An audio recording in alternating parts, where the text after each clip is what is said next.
곰곰나루. 오늘은 넌픽션과 에세이와 수필의 관계를 알아보겠습니다. 넌픽션을 이해하자면 픽션과의 관계를 생각해야 합니다. 글쓰기는 어떤 사실에 대해 문장으로 표현해 양식화하는 것을 의미합니다. 모든 글쓰기는 그 어떤 사실에 대한 전달 효과를 얻기 위해 노력하는데요. 이때 그 사실의 효과적인 전달을 위해서 사실을 변형하는 방법을 중시한 글이 픽션이라고 하면, 상대적으로 사실 그 자체를 그대로 드러내는 방식을 중시하는 글이 넌픽션이라고 할 수 있죠. 픽션은 스토리나 극적 구성 등을 특징으로 하는 소설, 희곡 등이 대표적인 장르가 되고, 대상에 대한 표현이라는 점에서만 보면 시 역시도 사실 변형의 방법을 즐겨 쓰기 때문에 픽션이라고 분류할 수도 있습니다. 넌픽션은 이에 비해서 사실을 그 자체로 표현한 것을 기반으로 합니다.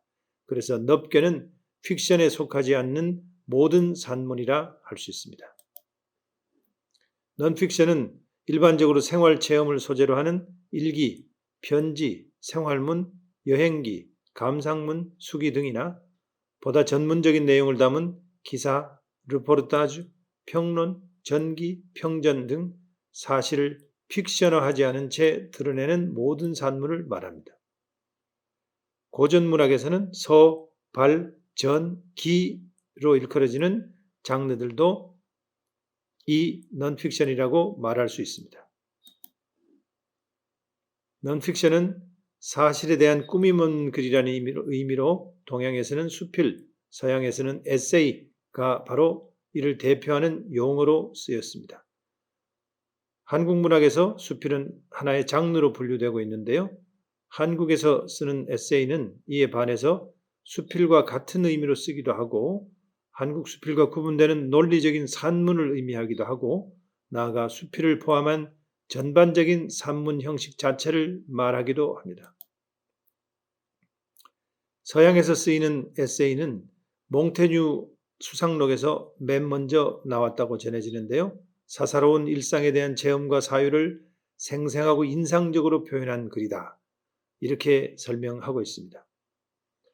베이컨은 매우 심각하고 무거운 주제를 장중하고 사변적으로 표현한 글이다, 수상록이란 책에서 이렇게 설명했는데요.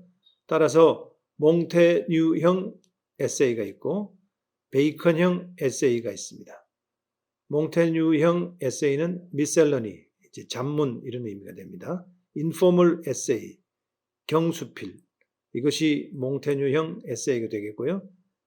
베이컨형 에세이는 에세이라고 쓰고 포멀 에세이라는 의미가 되고, 또 무겁다는 의미의 중수필, 이런 의미가 됩니다.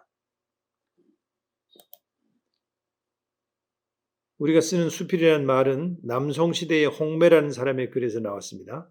생각나는 대로 그때그때 기록하고 기록한 순서를 따라 쓸 뿐 가리고 묶어서 차례를 매기지는 않았으므로 수필이라 했다.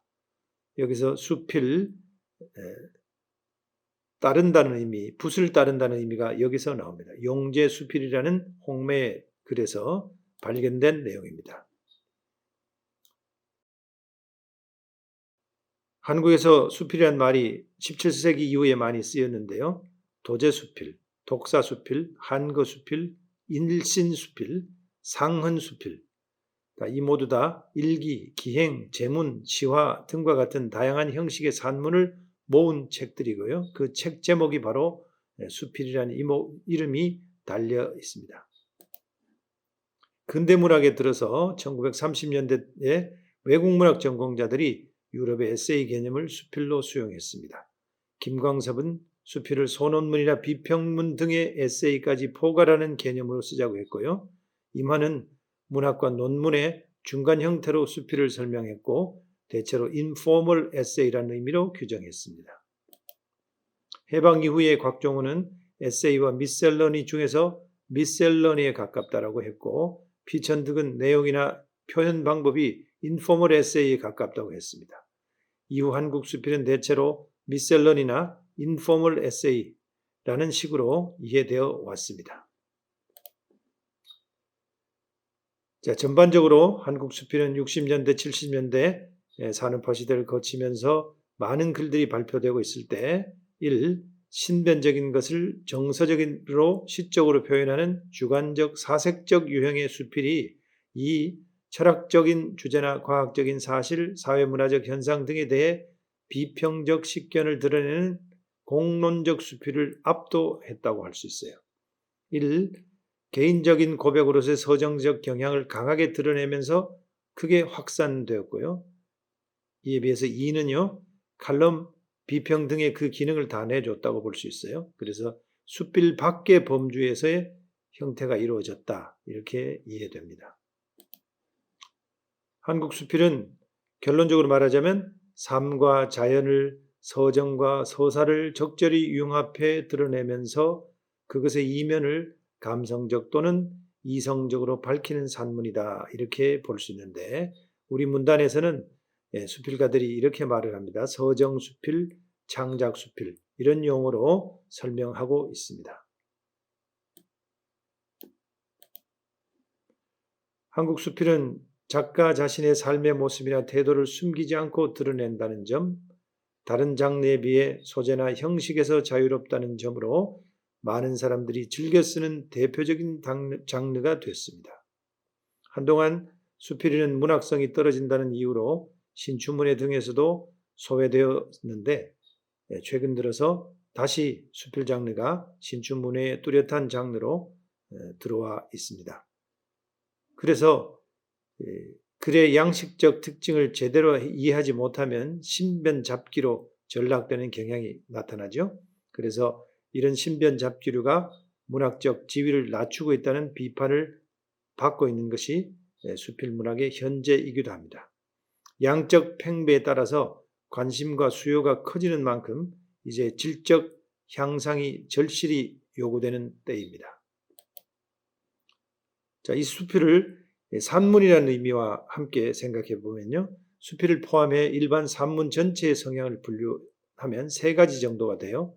첫째는 감성과 성찰을 주요한 덕목으로 하는 서정적 에세이.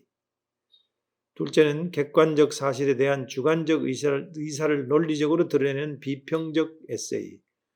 셋째는 전기적 서사를 플롯 효과로 기술하는 서사적 에세이. 이렇게 나눌 수가 있고요. 이 1, 2, 3 전체 중에서 완전한 평론이나 논문 성격이 짙은 도서를 뺀 나머지를 교양도서 또는 수필 이렇게 우리 문화체육관광부에서 분류하고 있습니다.